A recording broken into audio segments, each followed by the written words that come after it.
I am from the Tata Center for Technology and Design here in IIT Bombay.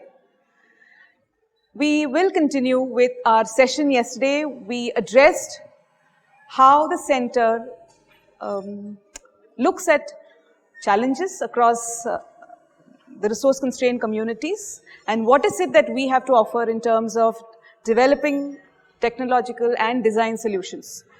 More on those, case studies, and of course, inputs from our faculty, project teams, postdoctoral fellows, and Tata fellows will follow as soon as I've made this small 5-minute announcement. I hope you remember what we spoke of yesterday at the end of the session.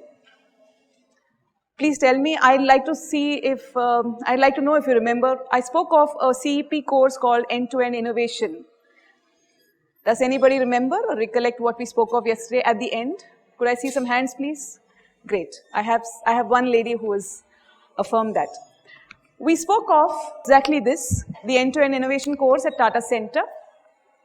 And as a part of this course, we have been trying to look at doing a kind of a blend of a course where we mix some amount of academic input, a lot of the practitioner's input, and of course, the hands-on fabrication input in a course that we have developed with the help of IIT Bombay faculty here at Tata Center.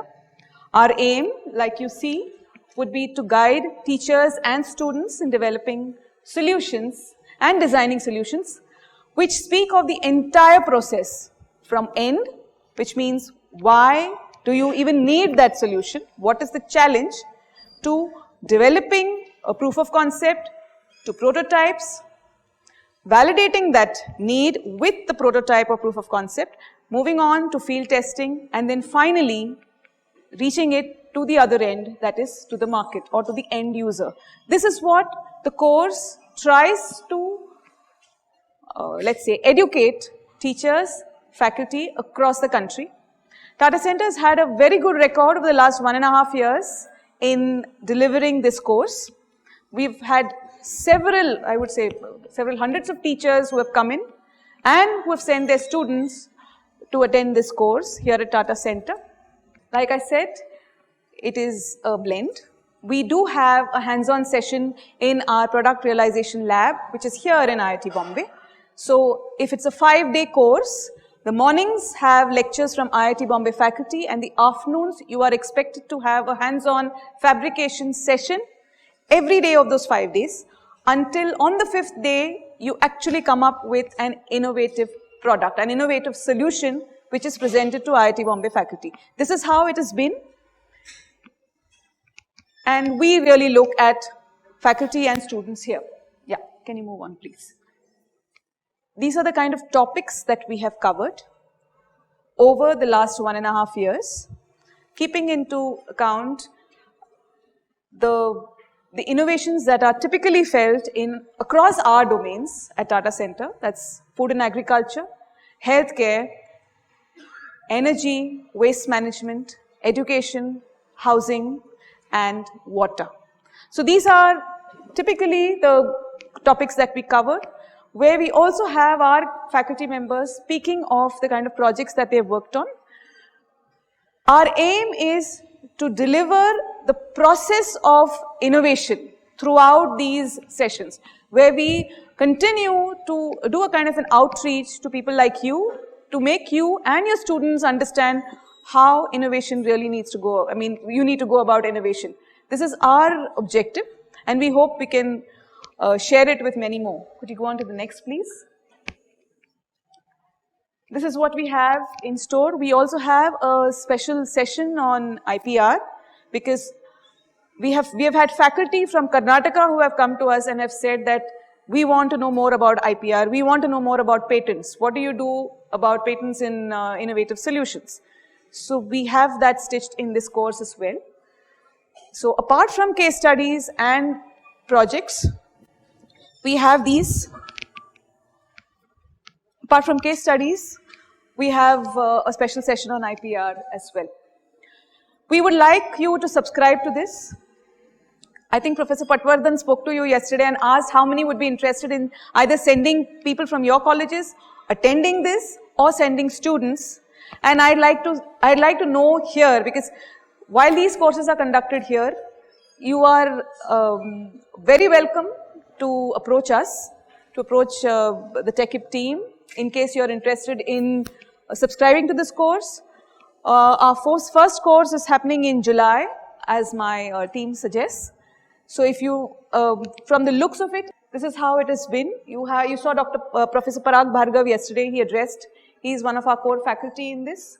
There is Dr. Murli Shastri, who is with IITB Monash Research Academy. He's a CEO. He comes with a lot of experience from TCS, and he comes and talks about a lot of innovative solutions. The next, please.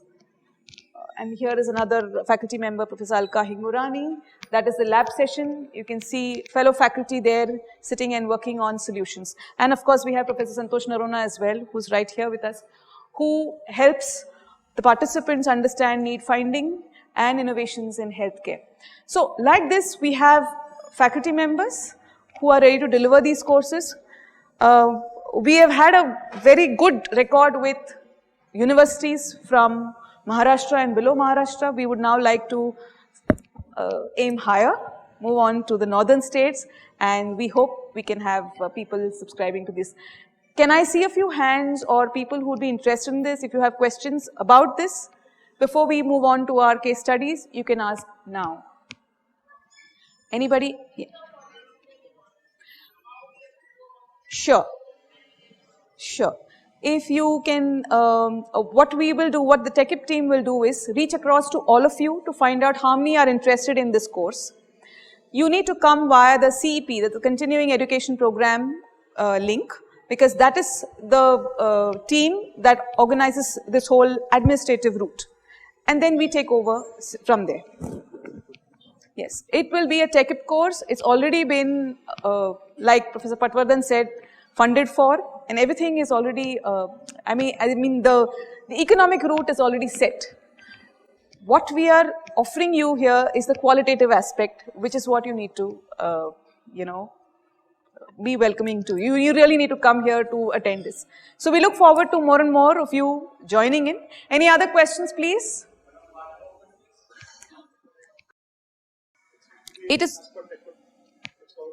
It's covered by TechIP. This gentleman was asking about the fees, and to answer his question, it's as per TechIP, it is covered by TechIP and as per TechIP norms. So it's already been funded by TechIP. Anybody else, please? Okay. We are now going to continue with case studies in water. You saw Professor Soumya Mukherjee coming in yesterday. These are the team members of two projects which have been guided by Professor Soumya Mukherjee.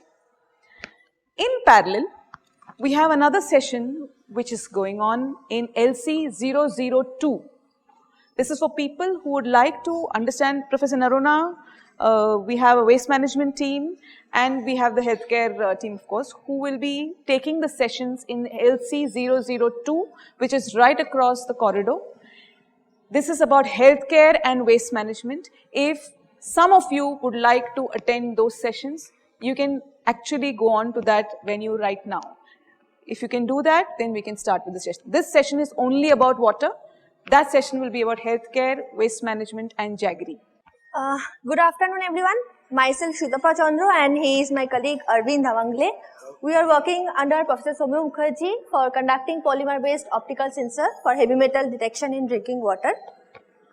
So as we know, the water pollution is a major environmental issue all over the world, and India is of no exception. If you see, more than 100 million people live in areas of poor water quality, and there are major categories of water pollution, which includes oxygen depleting substances, nutrients, sedimentations, pathogens, toxic organic chemicals, and most importantly, heavy metals. So what is heavy metals? They have the metallic chemical element that has relatively high density. It is toxic and poisonous at even low concentrations. So these are natural earth crust which is not degradable or it cannot be destroyed, and it remains in the environment perpetually.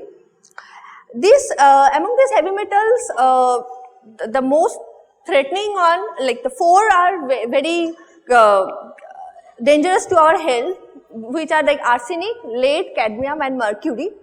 So the sources of heavy metals, as you can see, mining, water pollution, food chain, corrosion, water disposal, industrial exposure, agriculture, etc. But now we'll focus on the water pollution. So how these heavy metals are polluting water and what are the effects and how we can resolve some of their issues. We can go for the next talk. So before we go for the sensing, because we are not removing the metals from the drinking water, but we can sense, and at least in the rural areas, since there are not much filter systems are available and they are very expensive also. So if they have a simple low cost device which can at least detect that whether the water they are having, it has heavy metals or not, then they can at least protect themselves from these dangerous health issues.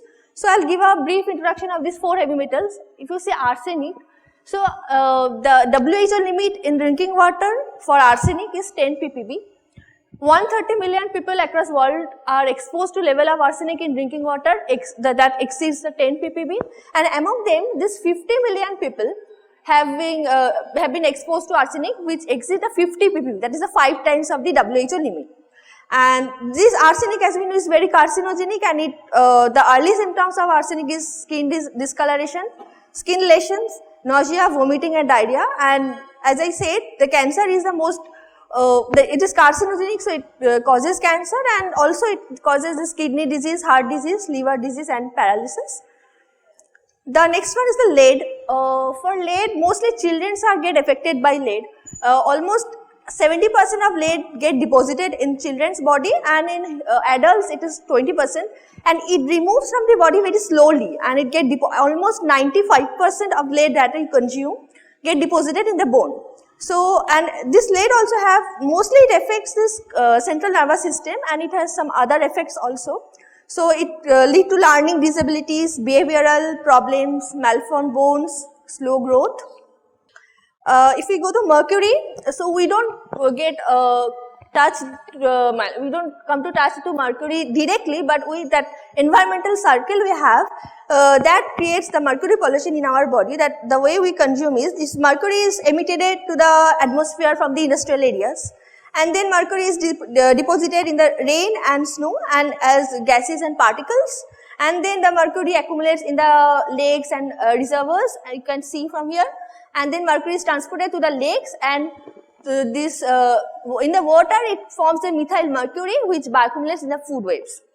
So these also have the most dangerous, the main effect of this mercury is also this central nervous system, it affects a lot. And then apart from this, it gives some spontaneous, for female persons, the abortion is a very much frequent problem for the mercury consumptions. And the cadmium also similar effects, like it affects kidney, respiratory system, reproductive system and skeletal system all over the body. So these 4 heavy metals are very important to detect in the drinking water mostly. So as we have standard methods for this heavy metal detection, the existing methods is ICP-MS, chromatography, ICP-AES. But as we know, they are big in size, they need heavy instrumentation, they need sample preparation, they need technical personnel. So if we want to access these things in the rural areas, it is difficult. So now the online research is going on many aspects of this sensors, like electrochemical sensing, optical, biological. In electrochemical, the problem is electrochemical interference in the sample, and it has a problem with the long-term stability. Optical, people are mostly using like reporting, fluorescence-based sensing and colorimetric for heavy metal detection. In fluorescence, the impurities, the presence of impurities, because in real sample there will be impurities. Apart from heavy metals, there will be some other organic compounds also. So the presence of impurities and sample pH affects the output. So fluorescence based sensing has these disadvantages. In colorimetric, the reaction system get easily affected by the color change. The colorimetric means the change of color will give us the results, but any changes, any small changes in the reaction system give the color change. So we might get some false positive results also. In biological sensing, people are doing peptide based sensings which are really giving a high sensitivity. But again, there is also a problem like they have sample preparation and selectivity also sometimes give trouble. And some other miscellaneous sensing strategies are also there. So all over you can say like there is a need of a simple inexpensive sensor which can detect heavy metals in drinking water and that can be accessible in rural areas. So for that we are trying to do we are trying to resolve some of these issues. So the work we have done is evanescent wave based absorbance sensor, where so we know the optical fibers, right? So in optical fibers there is a clad in the core. So we will demonstrate the fibers and how we make the sensors. But before that I will give a little introduction. That we exploit the evanescent wave in the cladding region of the fiber. So what we do, this is the core. First, this dark blue is the core and the light blue is the clad part of the optical fiber. We will show the optical fiber later. So what we do, we remove this cladding part and the evanescent wave in the cladding part is exploited for the evanescent wave based sensing. This is achieved by removing this cladding part from the core of the fiber and allowing this light is going through this core, so allow this light to interact with the surrounding medium. So when it happens, then evanescent wave absorbance happens when that medium in the surrounding of the core absorb the light in the same wavelength which is being transmitted through the core. So the advantage of this evanescent wave absorbance sensor is it is small size and low cost. It is immune to electromagnetic interference. It offers the possibility to achieve a considerable miniaturization, less sensitive to scattering. The limitation also it has like this U-bend, this optical fiber, say this is the clad and this is the core where the light passes through. So this is the source and the detector. So we know the total internal reflection. So when light passes through this region, there is a light loss in this core part which interact with the surrounding medium and gives some optical absorbance happens. So in detector we get less light. So in this evanescent wave absorbance, to make this fiber selective, we have to put some receptor in this core part. So that when we dip this, when we put this sensor part in water, it will selectively detect the heavy metals, not the other thing. So we need to put some receptor. So the limitation of this sensor is the sensor with immobilized dyes and other indicators that have limited long-term stability in vivo, and their shelf life degrades significantly over time. So every time we will use the sensor, we have to change this receptor part. That is the limitation of our sensor. So this is the optical fiber. This is the optical fiber. The blue part is the clad, the plastic part, and here it is colorless, but it has a core part. So we have removed this cladding from this core part. This part is going to do the sensing. So this core part is going to fulfill the purpose of sensing. What we do, we don't use this straight fiber. We bend in U shape that I showed in the previous slide. So when we do this, the sensitivity improves. That is already reported that if we in optical fiber sensing, if we use this bent fiber like instead of straight one, then the sensitivity of this if this sensing thing improves. So we bend using some butane flame that I will demonstrate this bending, how we bend this fiber. So after that we have to clean the optical fibers. For that we do the NOH treatment of the decladded fiber, part of the optical fiber. So NOH treatment is necessary because the core is a glass, so it may have some loosely glass particles on the surface of the core. So if we do the NOH treatment, it gets removed. And then we have to do this MEOH HCl treatment. After NOH treatment, we have to wash the fiber with DI water and then we do MAOH HCl treatment. So that will remove if any organic molecules are there in the core of the surface, then it will get removed. And then we do sulfochromic acid treatment that will form more OH groups on the optical fiber. That is very important for the further deposition of polymer or the receptor immobilization. And then we do the heat treatment to dry it. So now I'll come to the, as you remember, the title was conducting polymer based fiber optic sensor. So that was the optical fiber part that I have used, and the conducting polymer we have used is polyaniline. So I'll give a little introduction of this polymer before I proceed further. So this is the basic structure of the polyaniline. It has n number of reduced benzoid diamine structures and m number of oxidized quinoid diamine structures. It has 3 redox forms: leucomeraldine, emeraldine and pernigranulin.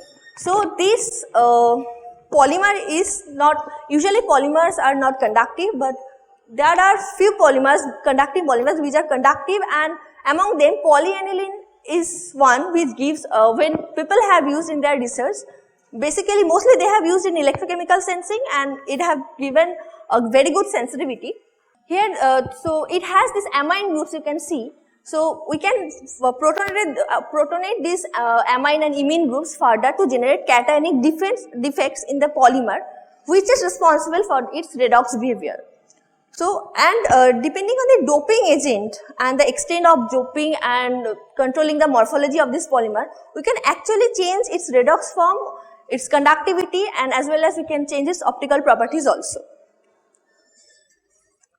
So, as I said, the conducting polymers was used for electrochemical sensing mostly. So now we have tried something with the optical, we have explored the optical properties of this polymer also, where the modulation of light using this material with the tunable optical absorption properties can be explained in terms of change in complex refractive index n equals to n prime and n double prime, where n given the phase speed n prime and n double prime is the imaginary part of this refractive index. So any doping of the polymer causes the change of both the n prime and n double prime, like it drives the total refractive index, thus it causes changes in the evanescent wave absorbance. So when so we assume that any redox reaction happening on the surface of this polymer will change the refractive index of this polymer, which will affect the evanescent wave absorbance. It was our hypothesis. And then we synthesized this polymer. We used aniline as distill monomer and ammonium persulfate.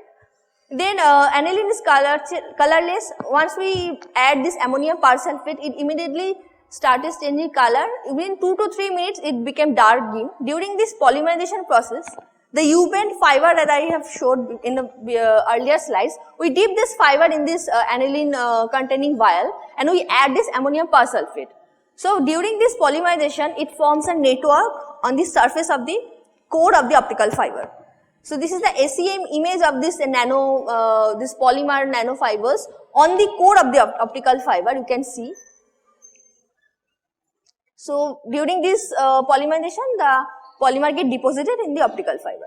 So this is the, and we do this deposition of this polymer on the core online, because if the thickness of this polymer on the core is more, then the light we are passing from one end of the optical fiber will get absorbed totally, so we will not get any signal in the detector. So we have to optimize the thickness of this polymer on the core. That we have done, this is the absorbance spectrum, where you can see at 650 nanometer of wavelength, we get this absorbance peak, which confirm since the polymer has 3 redox form. So this 650, the absorbance peak confirms that it is formed in an emeraldine base form. So HCl was used as a reference. So after the polymerization done till 3 OD, we wash it with 1M HCl.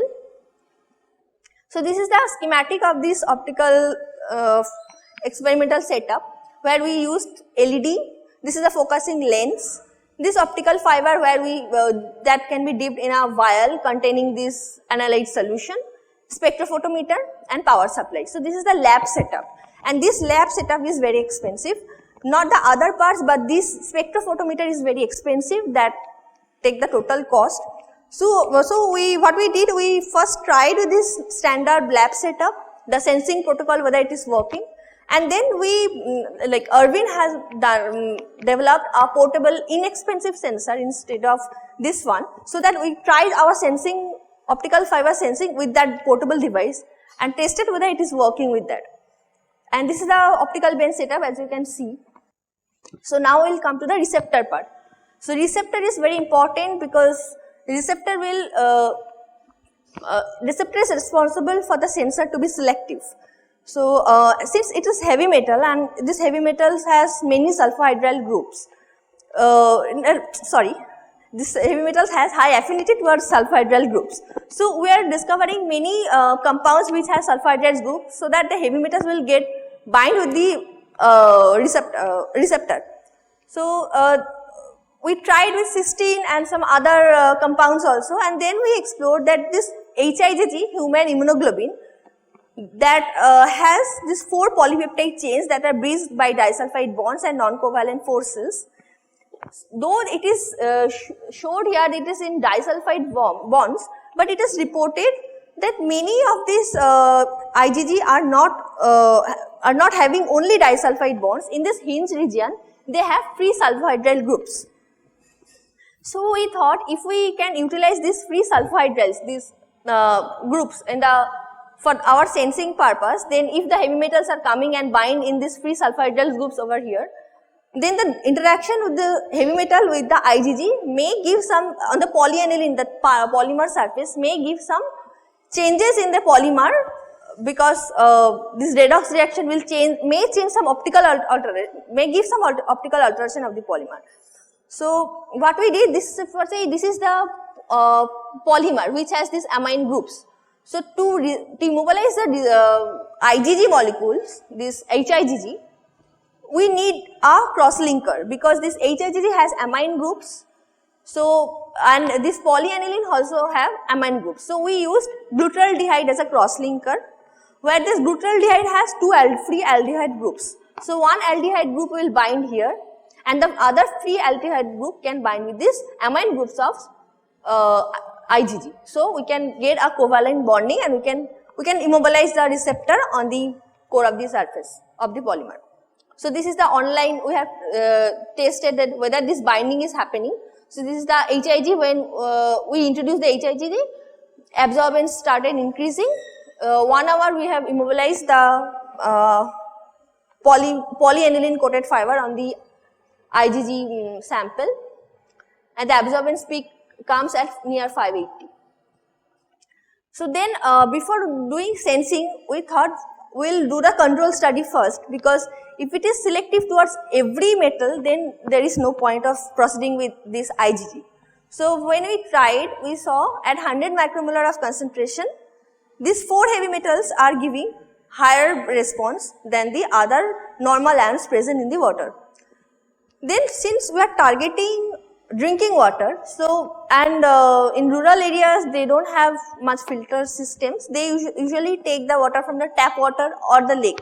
So we take the tap water in our campus only, and then we characterize this tap water, what are the ions present in the water. So then we found that there is no mercury, lead, cadmium, but yeah, arsenic is also very less amount, but the other normal components we get are found. So then we took this water and we spiked the heavy metals of known concentration in this tap water.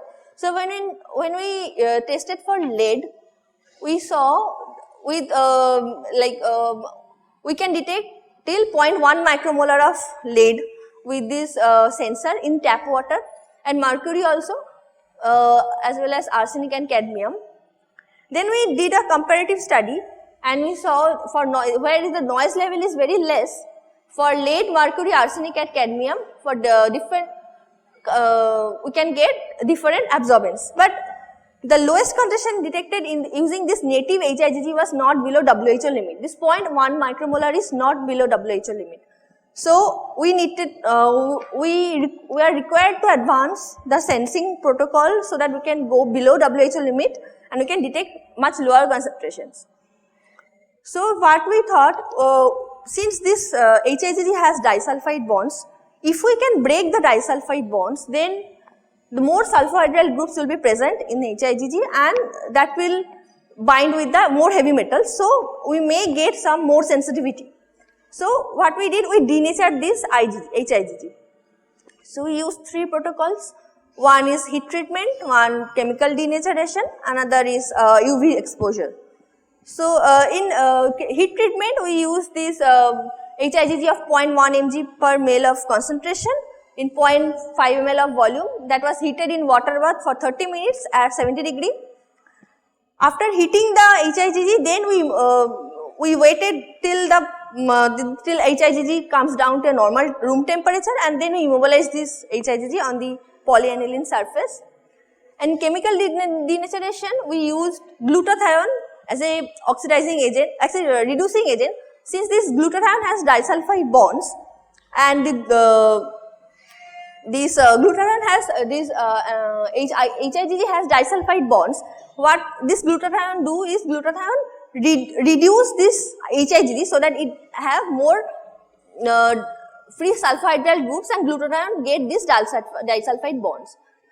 And then we did the UV exposure, UV treatment, where this HIGG has tryptophan amino acids.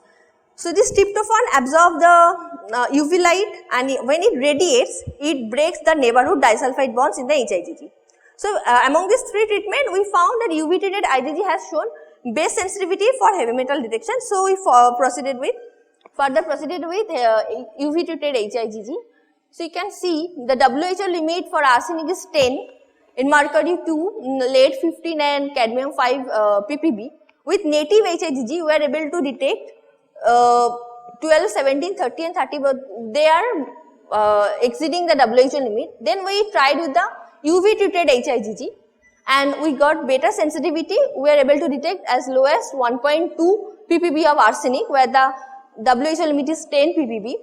And if you see the comparison graph, this is the response with native HIGG and this is the response. The orange one is the with UV treated HIGG. So we got better sensitivity with UV exposed IgG as a receptor.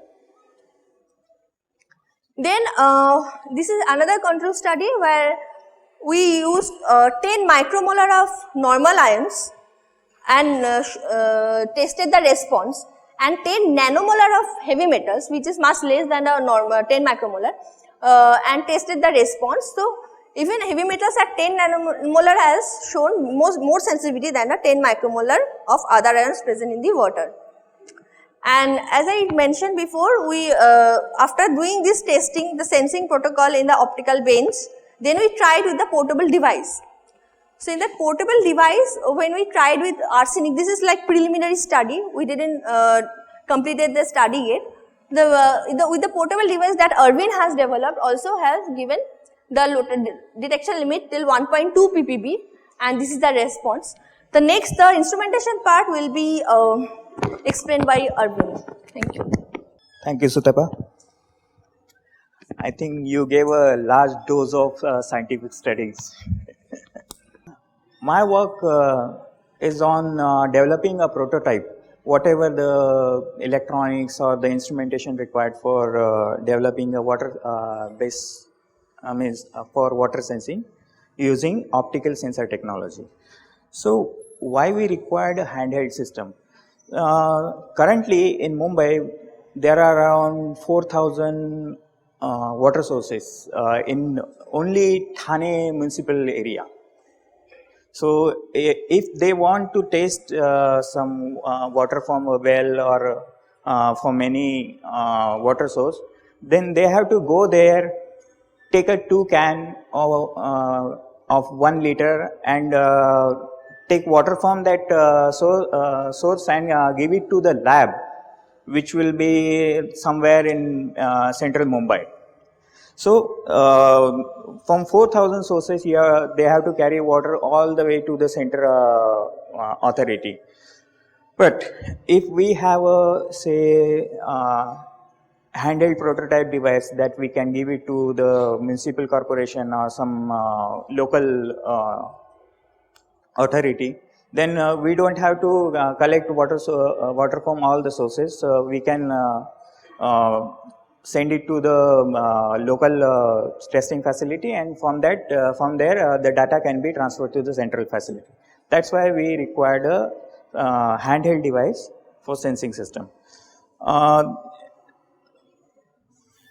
This is a prototyping life cycle which we follow. First, we do all the studies using a spectrometer, and after that we check what is the maximum absorbance happen at which wavelength, and from that we can check which color of light source can be used for the detection purpose, and what are the electrical parameters we required, and from that we develop an idea about how we can go for generating a handheld device schematic. From that we check what are the parts we required, because the light from the fiber is very less, means that we can say in picowatt or nanowatt. So how the electronic circuit behave around that much low light, that we have to consider in part selection and the block diagram designing. From that we transfer to the design part of it. For that we go for the evaluation board like this. We develop a specific module based circuitry first, and from that we check how many components we require, what is the processing power we required, and what is the power requirement of whole circuitry, and by using that data we go for application specific circuitry before we build a prototype device. After that we go for testing and all other aspects, so that we go for a standalone application specific circuitry that we can use in our prototype. So we build our prototype using simple op-amp based circuitry and a controller. So it can detect a very small concentration of absorbance, and it has a noise level of 0.0017, which is like, means change of light is like 0.1% or 0.2% light change you can detect. So this is the block diagram of our arrangement. Over here you can see there are two optical fiber. One is directly going to the detector, and another one is going through a flow cell device. So the analyte, we put analyte in this chamber, and we pass a light through both the fiber and check what are the absorbance happening between the reference fiber and the detector fiber. So after that we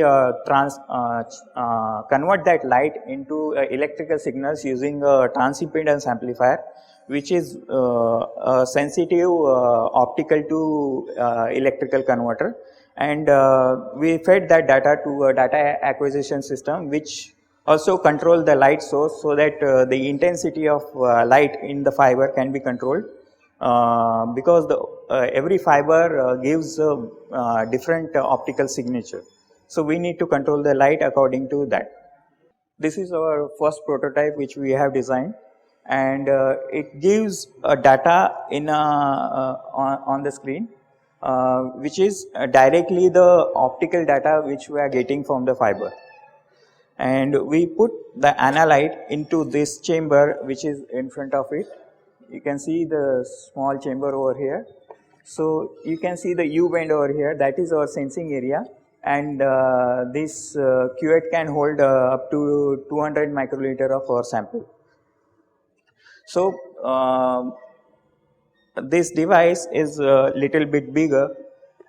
You can see the size of the device. So we are working with a industrial design center of IIT Bombay, for developing a device like this, which is not more than your calculator. So this device can be transferred to any local authority or the municipal corporation, anywhere, so that we can test the water sample at the source only.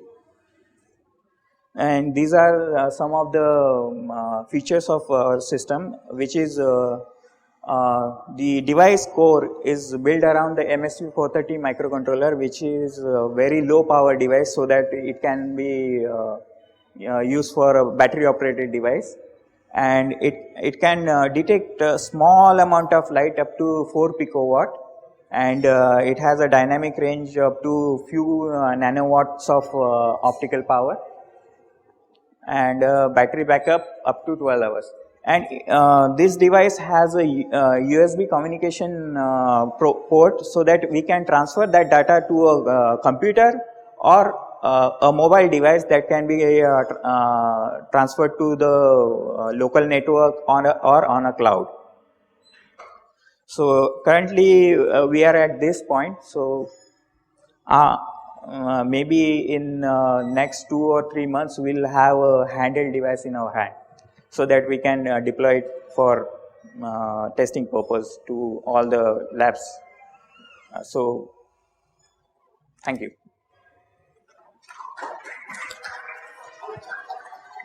So right now we are demonstrating how the U-bend is prepared. So Sutapa. So this is the optical fiber, if you can see. So this optical fiber, as we know, it has core and clad. So this blue part you are seeing, it's a clad, it's a plastic one. Inside it has a core that is 200 micron in diameter. We declad a middle part of this optical fiber, so that the core portion will be exposed, and we put light in one direction and the detector in the other part. And this decladded part is the sensor, where we functionalize specific receptors which will specifically detect analytes like heavy metal or bacteria. So to make this optical fiber sensors, we have seen, and it is reported also, for straight fibers the sensitivity is less. So we bend it in U-bend shape, and we make the diameter of this part of around 1.5 mm. So that the best sensitivity can be achieved. As Professor Mukherjee said, we use this flame for bending the fiber. Okay. We usually use surgical blade to declad this middle part, but we can burn also the plastic part. And the core is colorless.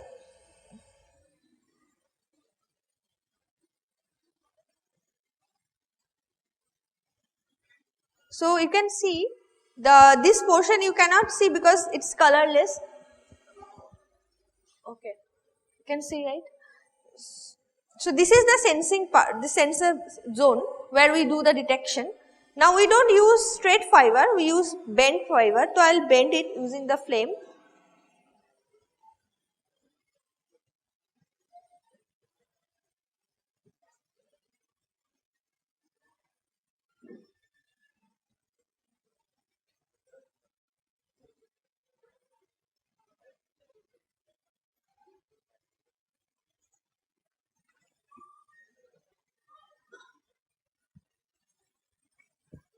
So this is the bent fiber. This part you cannot see because it's colorless, but now since we do it every day for our experiments, so we know how much we have to bend to make this diameter 1.5 mm. So this is the optical fiber making. After this we need to clean it using some specific protocols before the functionalization of this surface, and then we do the detection. So Arvind will show the device that we use for the detection. Thank you, Sutapa. See,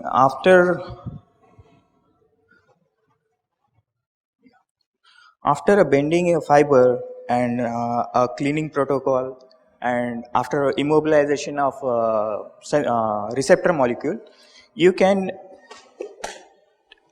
take this sensor and put inside a flow cell unit like this.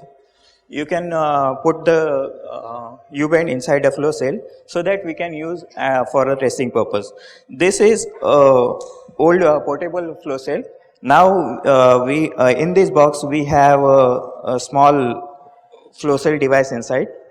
Or here, not. So it is not visible because of the black acrylic sheet and transparent optical fiber. We put the U-bend fiber inside the flow cell and put light from one side and detector on the other side, which is done by this instrument using a optical waveguide system. So it has a LED inside and a detector on the other side. Over here you can see the inside of the device. Over here a light source and two detectors over here, and the signal from that detector is getting digitized and processed by the simple one microcontroller and show it to a display unit. This box can be interfaced to a computer or a mobile device so that we can connect it to a cloud device or transfer it to some central facility or something like that. And the total experimental time is around 30 minutes. Right now the cost is around 12 to 15,000 depend on the sensitivity of the detector and the cost of the LED that we are using. Thank you. So Saurav is giving the U-bend fibers to you people. So you can have a look on the U-bend part. We are also giving the prototypes. Just have a look to these prototypes, how this looks. And I'll also giving you some application specific PCBs which are with me, so you can have a look how we do prototyping and how we achieve to this position what we have currently in my hand. So I'll just give it and you just circulate among yourselves about this. So till now we have seen in our lab we are trying to develop, we have two kinds of technologies which we are working with. One is the optical sensing, which just now Chutapa and Arvind discussed, and the other one, one of the more popular technologies is electrochemical sensing. So I am Deboshmita and my colleague Saurav, we both are working on electrochemical impedance spectroscopy based detection of bacteria in water. So in India, and not only in India, in all over the world, especially in India, water crisis is a serious problem. So we need to come up with ideas where we have to ensure that all the households are getting proper water supply for their daily usage. So one of the solutions might be that first of all we should be aware how to reduce wastage of water, and secondly we should try to recycle the waste waters which are constantly generated during the daily household works. So one of the prominent solutions which have come up recently is the reusage of grey water. So grey water is defined as the wastewater which is produced in the households except the ones which are sewage contaminated. So the sources of grey water are mostly the kitchen sink, the shower, laundry, dishwashing, and all these things consist of grey water. So these grey water, if we can collect the grey water and we can treat it, then we can use it for non-potable water solutions. So obviously these grey waters can be used for toilet flushing, gardening, irrigation, car washing, firefighting, all these things, so that the load on the potable water that gets reduced. So mostly there are these grey waters, they have high contamination of pathogens or bacteria things and organic matters. So it's very essential that we do a proper treatment of the grey water before we send it for reusing. So in Mumbai, it has become mandatory that if a residential area has more than its the the area is more than 2500 square meter, or if the water usage, if it's more than 60,000 liter per day, or even if it has like more than 80 dwelling units in one region, then it is mandatory to have a grey water recycling plant. But the problem there is that so every treatment plant has its own rules and regulations. So first we should make sure that the treatment plant is working properly. So how do you know whether the grey water that you are treating and the one that is coming for you for reusing, that is being treated well or not? So you need to know what is the amount of the pathogens or the organic load that is present in the water. So according to the rules and regulations of the government, the water should be tested only once in 6 months. That's the current rule. But the thing is that but if sometimes it might happen that in between what happens that if the plant breaks down or it doesn't function properly within that 6 months. So then we thought that we should have some cost-effective solution which might be useful, which can be like every week or every month you can use that one and just check whether the treatment is being done properly or not. So in general, the grey water quality monitoring is done by they have certain parameters which are being measured. But for measuring all these things, even for bacterial contaminations, you have to send the water sample back to the lab, where they take at least 24 to 48 hours to culture the bacterial the sample, and then they'll come up and then they'll say that how much bacteria or the contamination is present. So as of now, according to the WHO standards, if you want to reuse the grey water, if you want to use it for unrestricted irrigation, the limit is, it should not be more than 1000 CFU per milliliter. So CFU is colony forming unit. So we say that, and for restricted irrigation it is 1000 CFU per ml. And for unrestricted irrigation means for the crops which we consume raw, which we don't cook and boil. So for those, the limit of bacterial presence is even less. It should not be more than 10 CFU per ml. So as I have already said that the culturing, the technique, the most conventional technique for bacterial detection is when you send the water back to the lab, and what they do is that they have a procedure called culture and colony plating method. So it's very sensitive, it can detect even one bacteria present or not, but it takes a longer duration, like 24 to 48 hours, and also it cannot be done by a normal, like someone who doesn't have idea about microbiology, how to mix the things and how much to incubate on all those things. It's not possible for a common person to do this experiment, to do this detection. So it has to go to a lab and an expert personnel is needed. So the need, we can say the need of the moment is that we should have a low cost and rapid sensitive portable sensors which can be used anywhere, anytime. So since we are using electrochemical sensors, so I thought that I'll give you just a very basic idea about how the electrochemical sensors work. So mostly electrochemical sensors,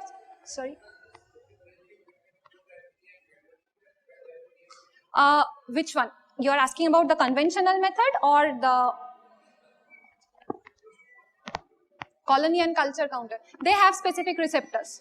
So like the one Shutapa said that she has used IgG. Similar to that, they have specific receptors on it's a ELISA plate. So then they say how much of that specific bacteria is present or not. These are the parameters which are usually measured. We are not considering these parameters for our sensor. We are mostly concerned with the bacteria detection. Okay. So these things are also done mostly in the lab and all, but for us we are not considering this, like our sensor, we are focusing more onto bacterial detection rather than going for this physicochemical properties of the water. So any electrochemical cell, mostly it consists of electrodes. So the easiest or the simplest way is to have a 2 electrode system.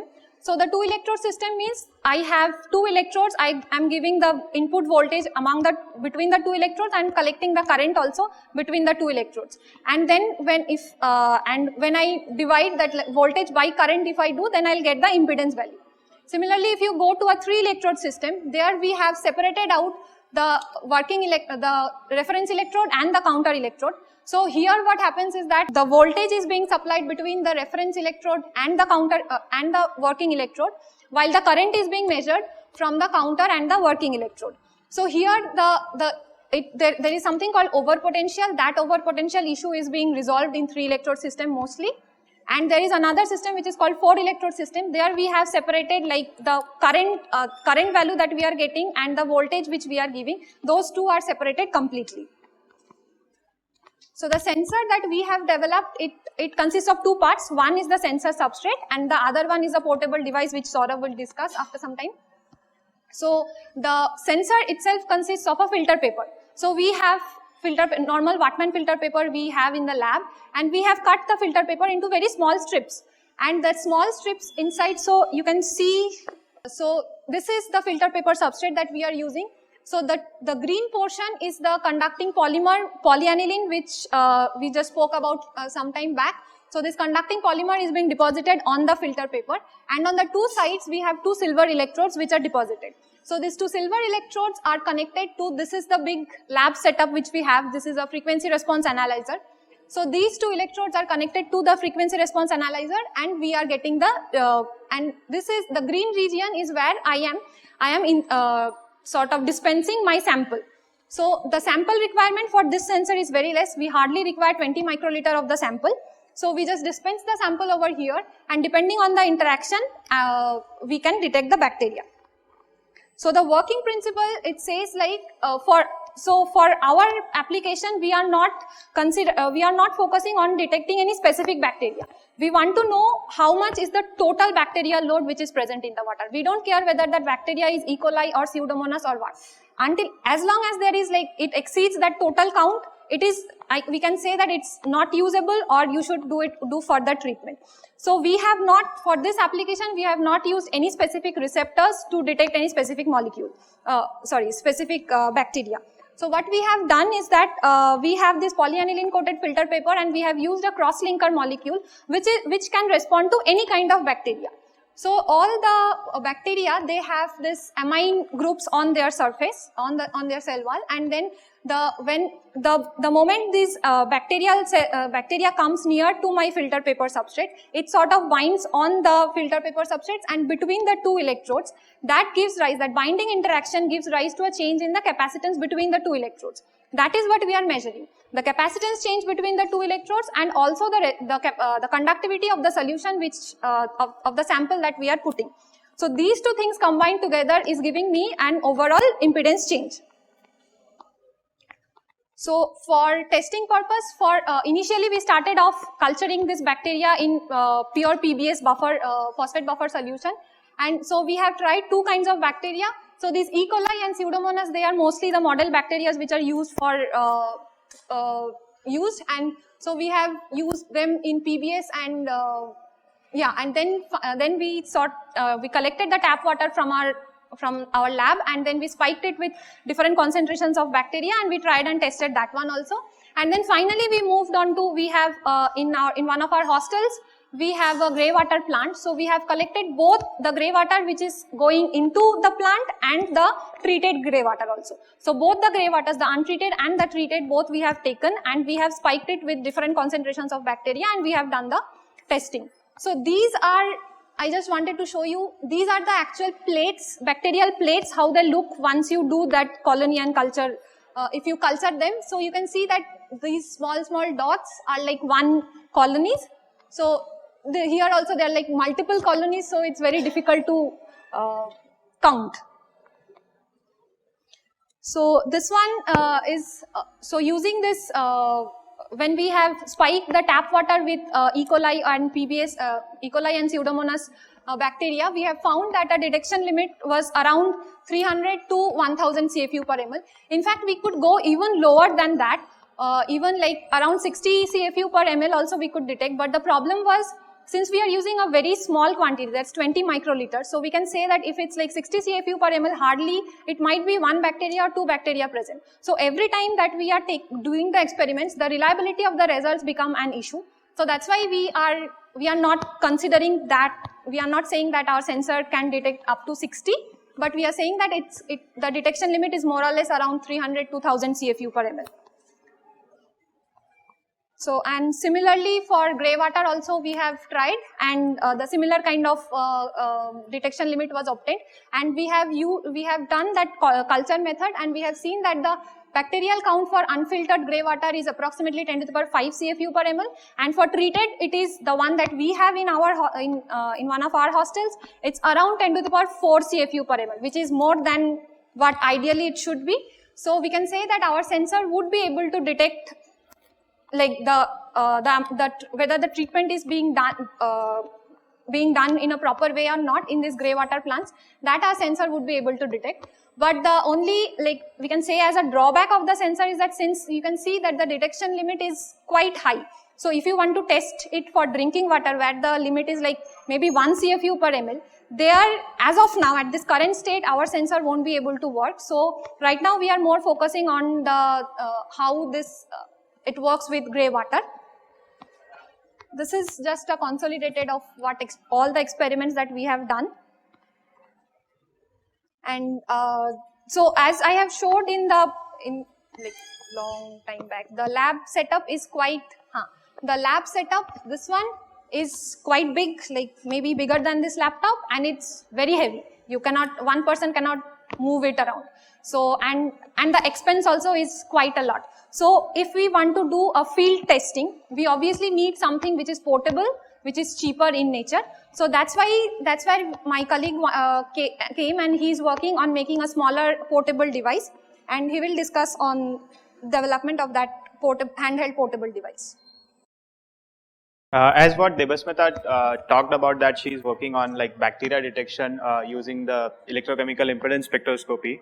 So when I joined the institute as a research scholar, my professor came to me with a bigger challenge that why can't you make the device which Debasmita will be going to use, a handheld or a smaller device which can be used in a fields or anywhere, so anyone can carry, because the instrument Debasmita is being using in a lab, it cost us around like 7.5 lakh rupees, and that too, as what she told, that the size of that instrument is so huge or so big, and it's so heavy that you cannot carry that device with you and take it to the field and do the water testing.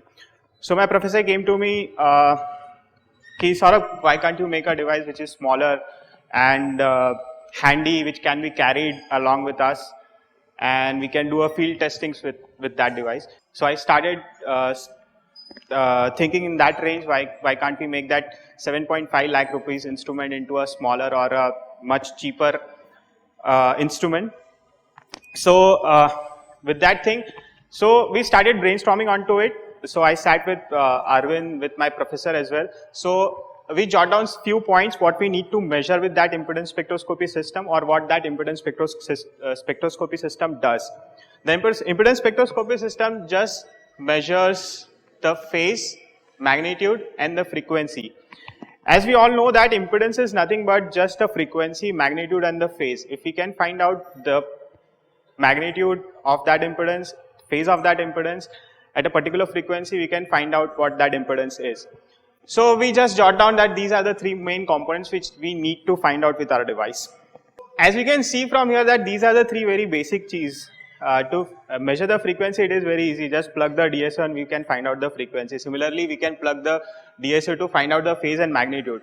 But that was not the challenge. The challenge was to make the device handheld. But because still if we are using a DSO to measure these things, the DSO is still heavy. So I came up with an idea, why can't we measure the magnitude? As we all know that impedance is basically based around like sinusoidal signals or the AC signals. AC signals has magnitude, frequencies and phase involved in it. So to detect the magnitude of any impedance, we can use the peak detector circuits or the magnitude detector circuits, from which we can find out the magnitudes of the devices, of that signals. So from finding the magnitude of the input signal and the output signal, we can find out the impedance of that signal, the magnitude of that impedance, whatever the impedance is which we are plugging to that system. So this is just a basic peak detector circuits which we are using for our device, which can detect the peak of the input signal and the output signal, and from that peak of input and output we can find out the magnitude of that impedance. then the biggest challenge to this device was to detect the phase of any signal. To detect the phase between two sinusoid signals is the biggest challenge what I had seen in my life. I'd never seen such big challenges in my life, but this is the biggest challenge of my life, which took 5 years of my life to detect the phase of a phase difference between two signals. So we came up with two ideas. Why can't we detect the phase using multipliers, and why can't we detect the phase using zero crossing detectors? So after spending 5 years of my life, I find out these two solutions to find out the phase differences between the signals. So I'll talk about first about the multiplier signals, how we are using the multipliers to find out the phase. We are just multiplying. This is a very basic. As you can see, this is a very basic, crude block diagram of detection of a phase. As we know that the input signal is sinusoid and the output signal is also a sinusoid, if we multiply two sinusoid signals, what will we get at the output? We'll get some sinusoid signals, right? So, and if we pass that sinusoid signal, the output of this multiplier signal to a low pass filter, we'll get the phase. How this is happening? Just simple trigonometry. Just simple trigonometry is helping me to find out the phase of any two signals. I'll just tell you about the mathematics which is being involved into it. This is the simple trigonometric mathematics which we used, or I had studied in my 12th standard. Just multiply two sinusoid signals and you will get to find out any phase from it. So from this, I'm not going into the details of this, how this mathematics is working, but you will get just a brief about it, that the input sinusoid is VA sine 2 pi ft. Similarly, the V output is VA prime sine 2 pi ft with some phase involved into it. When we multiply these two signals as in a third row, and when we do some simple trigonometric rules, or if we apply simple trigonometric rules, we come up with this elements which is like cosine of twice of 2 pi ft plus some phase element, similarly cosine of this phase element. So from this we can find out that there are two sinusoidal components, that is cosine 2 pi ft plus phi, and another cosine element is like cosine of phi. So if I'll pass it with the DC, if I'll pass it with a low pass filter, so I'll get at the output is like cosine phi, because cosine phi has no frequency element into it. So all the higher frequency element is being passed or filtered by the low pass filter, and at the end I'm getting VA prime upon 2 into cosine of phi. From this from that DC value I can find out the phase of any signal. It is just a simple mathematics which just took 5 years. So this is some phase shifted signals which we observed on the DSOs from our system. Then another approach we went with the this was the multiplying phase detection technique. Secondly, we went for a zero crossing phase detection techniques. So after seeing these signals on the oscilloscope, we can find out, we can see that these two signals have some phase into it. Some phase difference is being seen in these two signals, but from our naked eye or from our eye or our intelligence, we can find out there is a phase difference, but how a electronic component or how electronics can find out that there is a phase difference or not. So what we did,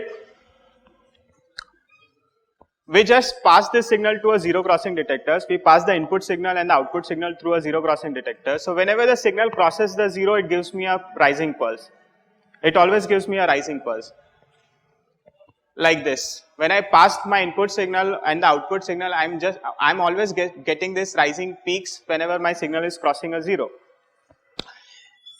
And similarly I pass the output of my signal through a zero crossing detector, and similarly I'm getting the rising peaks whenever it is crossing the zero.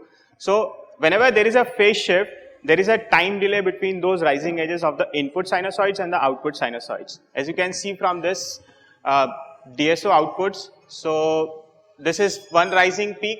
In corresponding to this rising peak, I am getting an output which is having a rising peak over here.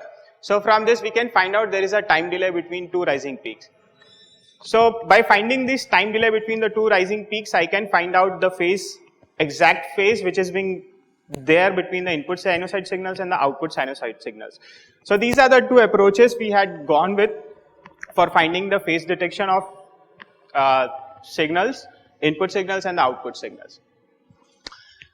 So this was the fundamental from where we started by brainstorming how we can find out the magnitude, how we can find out the phase, how we can find out the frequency of the signals.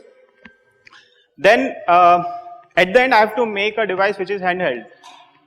So very one fine day my professor came after visiting some conference somewhere in Italy or somewhere in Europe.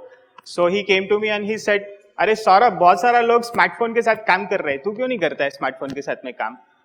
So being a lazy bugger, I always said him, नहीं मेरे से नहीं होगा smartphone के साथ में, मैं जैसे काम कर रहा हूँ, let me do it like that. Then he said, अरे नहीं कर, बहुत अच्छा काम है. Then we started building the device around the smartphone. So we started building an electrochemical impedance spectroscopy around a smartphone. The motivation behind using a smartphone was that as we can see as we always wanted to do a field testing, and doing a field testing means you have to take your equipments to the field every time. So, and what I thought initially, like if that device is being connected to a smartphone and carried to a field, why can't we make a device which we can take it to the field just with a smartphone and that smaller device which can connect to that smartphone and do the field testing. So I started building this device around the smartphone.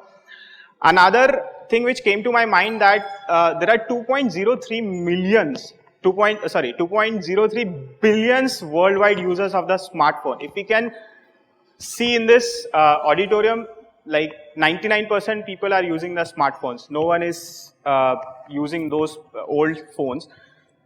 So as we can say, that smartphone is being used by every person in this world. So why can't we build a device around the smartphone so that it is available for everyone. Everyone can do that field testing anywhere. And out of these 2.03 billion worldwide users of the smartphone, like 2.99, it's approximately 300 millions users are from India only. It's approximately 3% of the total worldwide users of the smartphone.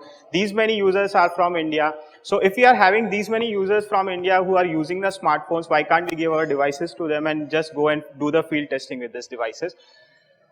Another advantage I found out with the smartphone thing is, if we can see the current generation of the smartphones are having quad-core, octa-core processors with 1.8 gigahertz processing speed, with like 3 GBs of RAM, 6 GBs of RAM, and internal memories of like 128 GBs or 256 GBs, which are much competent enough to the basic laptops which we are getting at cost of like 25,000 or 30,000 rupees.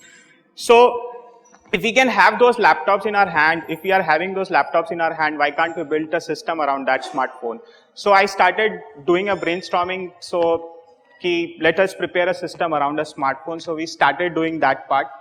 So building a smartphone device involves two parts. First is the analog application or the Android first is the Android application, because every smartphone uses Android. We are not working with like the iOS ones, because we don't have expertise in iOS to prepare the applications for iOS like the Apple or the MacBooks which we are using, which generally people use. But currently so many people are using Androids. Android users are much more prominent than iOS users. So we had developed the application around an Android. So our device can generate sinusoids from the smartphone itself. We don't need any function generators or any other equipment from the outside. Our device can measure the amplitude. Our device can detect, can do the data acquisition and data processing. As I said, the smartphones are very, very powerful in processing speeds. So we are using those processing speeds of the smartphones and doing the signal processing and the data processing itself on the smartphone. And our application is like one click go. There is no fancy buttons onto it. I'll just show you the applications in the coming slides, how those application looks like. Just a single button touch and you'll get the results at the output.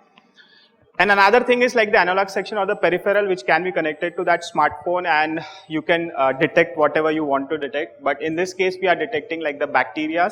And the cost of that analog section is very cheap. It's very dirt cheap. If you can go for a mass production, it can be produced like like anything. So the system what we have prepared has some features into it. So the features involved in this system is like it has a frequency range of 10 Hertz to 10 kilohertz.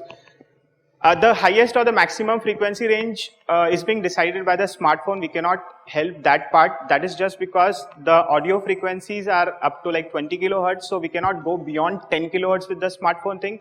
So this 10 kilohertz is being limited by the smartphone. We cannot go beyond this part. Similarly, the amplitude ranges we are getting from the smartphone is like 0.66 millivolts to 1 volt. And the cost of this device is very cheap. It's like dirt cheap. As you can see, the cost of this complete device means the BOM cost, what we prepared in the lab, it comes around to like 1500 rupees. 1500 rupees for a device which can detect a bacteria in your water is like very dirt cheap. So 1500 is not that expensive to have a device which can just detect a bacteria, that bacteria is present in your water or not. This 1500 doesn't involve the smartphone thing because smartphone thing is हमको ऐसा लगता है कि सब लोग अपना अपना smartphone लेके जाएंगे, so that's why we just put it a 1500 rupees of that device. So this is the application what we had prepared, the Android based application. As you can see from the application face, it has just a single button which is called start. You just have to press that start button and all the signal processing is being done by the Android application itself. In the background, everything is being written. And on the below, you will get the graphical display or digital display, whatever is much more convenient. And then we can do it at the end. This is the analog section which is built around that Android application. These are the two versions, as you can see.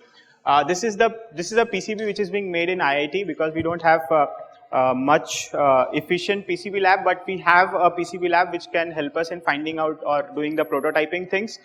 Then we prepared this another PCB with the Ahmedabad guys. They made the PCB for us for the prototyping thing.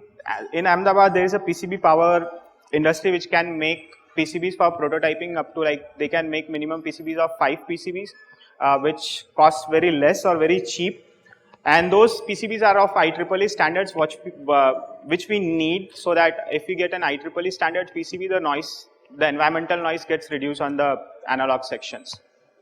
So this blue small box is just the size of a matchbox. I'll just show you. I'm having that prototype with me. This is that small box which is the size of a matchbox, which you can connect it with your smartphone, and with that application of IMScope, you can figure out whatever bacteria is present or not into your water. So the second photograph showing it being connected to the smartphone and doing some sensing part things. These are some results which we had obtained using this device connecting to a smartphone. So we had compared 3 results, the theoretical values which we are getting from theories and the practical, and secondly the devices, the red one is the measurements which we are getting from that 7.5 lakh rupees equipment, and the blue one is the device which I had prepared, which is of matchbox size. So if you can see that from the results, they are very comparable to the 7.5 lakh rupees equipment. So that was the challenge what Professor gave to me, and that's what I'm trying to fulfill. Currently there are certain errors which we are looking into it, and there are certain challenges which we are still facing into these devices, which will being sorted in coming time. So I'll talk about a few challenges which we faced with this. Like every smartphone or every smartphone companies prepare their own analog, their own audio sections which we are using for like the sensing thing. So every smartphone has its own audio section, so it makes us very tough to make it a universal project which universal for every smartphone. So currently we are working on to that part. Can we make that portable device or that handheld device, that matchbox size device, universal for every smartphone users?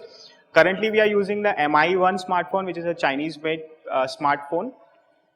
So these are the challenges which we are facing with the smartphone thing for impedance spectroscopy. Then another thing came to my mind, why we having a smartphone device, why can't we have a standalone device like the optical one? So I came up with another device which can be a standalone portable device, which we can keep it onto a table, just put 2 drops of water and find out the bacteria is present or not. For that standalone device, you don't need any mobile phones, any laptops, nothing you don't need. Everything is being there on that device itself.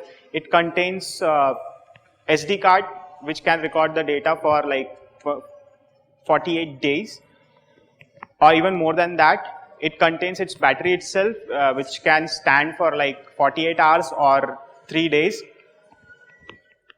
It has its own display unit. It can, even this standalone device has a features that you can connect it with a laptop, and we are preparing a UI on which the data can be floated as well.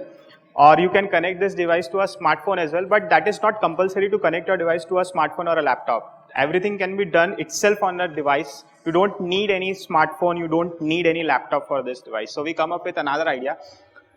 So this is a standalone unit, we don't have any processing power, so we come up, so the cost of this device is rise from 1500 to like 5,500 rupees, because we have to incorporate controllers and displays and rest. It involves so many things into it, so that's why the cost has been increased, but that cost is not that much. If we go for a mass production, that cost also reduces. So the standalone unit we are using uses a Cortex M3 ARM controller. We are going for a Cortex M3 ARM controller because the processing power of this ARM controller is way beyond the processors being used on Arduinos or other processors. Similarly, in this system, we are working with a frequency range of like 10 kilohertz. That is just because in this frequency range, we are getting the results for the bacteria detection in the water. So we are not going beyond that, this frequency ranges. So this is a standalone unit. Even this standalone unit is very small. You don't, this is this big. It's like a notebook. You can keep it into your bag with your laptops. You can keep it with your charger. These are it's very small prototype which you can carry anywhere in this world for the field testing thing. And as I said, we are always building a system which is very simplistic, user friendly. So as you can see from this device, it just contains 2 buttons, just 2 buttons. With just these 2 buttons, you can measure bacteria present in your water or not, or whatever you are doing for sensing, whatever you want to sense with this device. I'm not going into the block diagram what we are using for this. So there are certain problems we had faced and which we are still facing with this standalone device. It's like we don't have any sample holder on which we can load our samples. The box looks very nice, but we don't have any nicer looking sample holder. So we are working onto it with some design people, how we can make sample holders where we can put a few drops of the water. Similarly, some ADC restrictions with from the controller side, so we will be looking into it sooner. This standalone device will be much more efficient when we compare it with the smartphone one. And these are the 2 devices what I had prepared. Thank you so much. So if you want to have a look to those devices, I'll just circulate among yourself.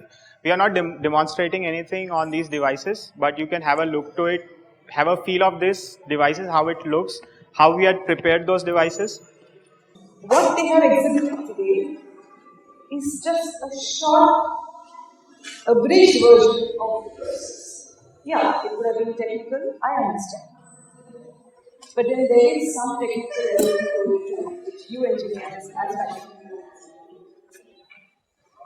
At our center, we believe that every innovation solution is a combination of multidisciplinary aspects.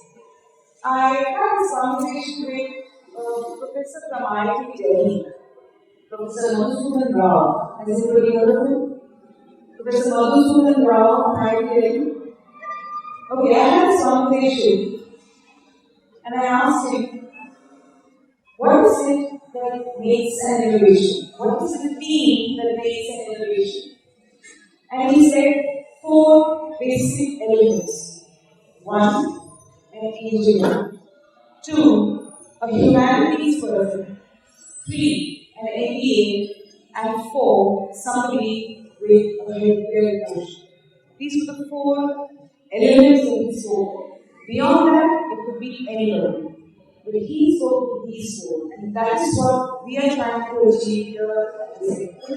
This is exactly why we try and bring interdisciplinary factors in our work. You are welcome to see our website. You are welcome to our course in end-to-end innovation. Like I said, what you saw in the last 2 hours here, thanks to all of you, has been just one glimpse of 2 projects, and that too in water. There's much more that we like to offer. There's much more we like to spread across the country. You're welcome. You know how to reach out to us. This is going to be a program. Thank you all for your patience. Thank you.